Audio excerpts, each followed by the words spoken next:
Now, some people have said they've seen some cartoons of my work on the internet that have been presented, and that it pretty well embellishes what I have been trying to say in my textbooks. And to the extent that it does that, well, that has been, from what I understand, some people reported to me, a plus. Because they didn't understand what I had written very well, but when they saw those cartoons that just repeated what I was saying and attaching my name to it, and came right out of the book, the material did, they say that they better understood it. And I can understand that because people are kind of visual, particularly in the year 2021 now, more visual than ever. Well, any effort that will help black people to think about what they are doing and why they are doing it, and that's black people, not just the youngsters and all like that, but that's black people in general throughout the entire world. We don't have an agenda. We don't have a reason for existing that makes sense. We don't have a culture that makes sense.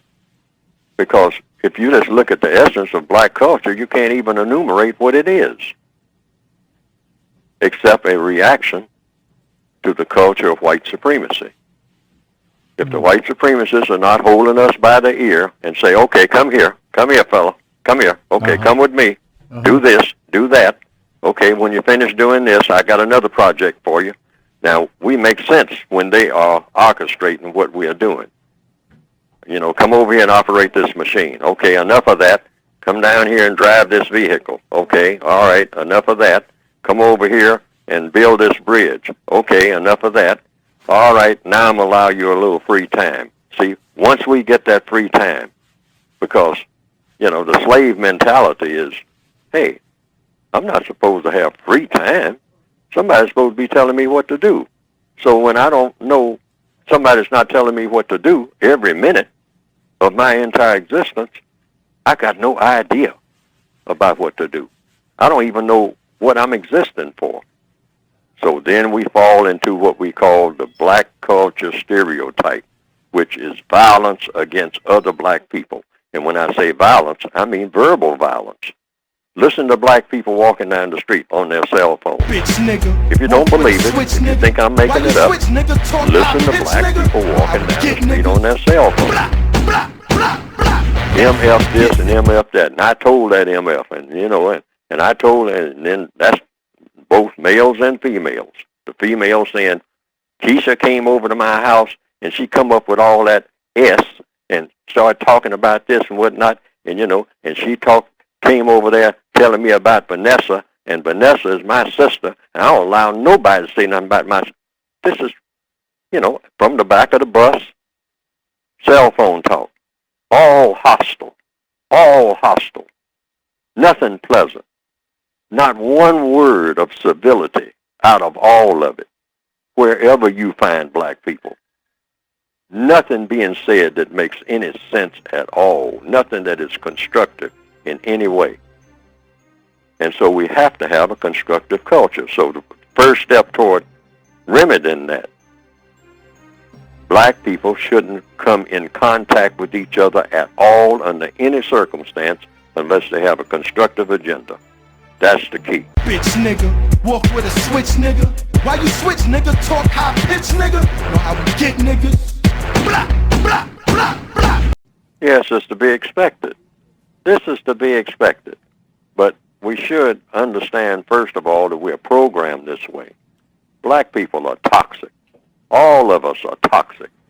We are loaded with poison because the system of white supremacy puts that poison in us even before we are born.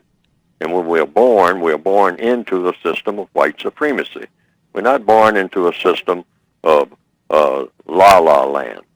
We're born into the system of white supremacy. The system of white supremacy is designed for everyone, including black people themselves, to have a hostile position, a hostile thought toward anything dark and particularly dark people. That's just the way the world is run. That's the way the white supremacists have set it up before any of us were born. So we have to first of all know that. So we all carry that poison. It's in us. We're not aware of it, in one sense, you might say. I mean, then in another sense, we are aware of it, but we're in denial. But we have to admit, first of all, we have this poison. And then we immediately should jump to, what do we do about it? Well, the first thing you do, you don't want poison to spread. That's just a part of physics, the laws of mathematics. If you got poison on hand, you don't want the poison to spread. How do you keep the poison from spreading?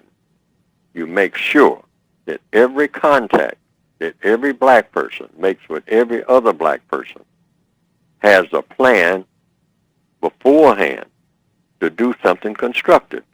Do or say something constructive. Don't get on the cell phone and call anyone just to make conversation. That's an old part of the what you might call black culture or people culture for that matter. With some people it works. With most people, particularly black people in the northwestern hemisphere, it's poisonous. It is deadly.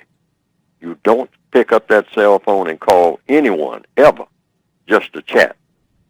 Hey girl, I haven't heard from you in a little while. What's going on? No, absolutely. That is poison. Poisonous. In other words, our minds are poison. The things that we are getting ready to say to people is loaded with poison. The way that we look at people, the way that we see the world, loaded with poison. The poison was planted in us. So every time we make contact with anything, we just spread poison because we're loaded with poison. And if we are contacting other black people, they are loaded with poison and dynamite. And you're going to get an explosion unless you tailor and suppress that poison and tailor it in such a way that it's kind of shunted off to the side or it doesn't manifest itself. I mean, when we make these contacts. So I have it in the book, the textbook for victims of white supremacy. No contact, no conflict. If you minimize the contact, you minimize the conflict. Black people themselves know, if you just stop and think about it for a few minutes. You ever notice how well you get along with somebody you haven't seen in 15 years?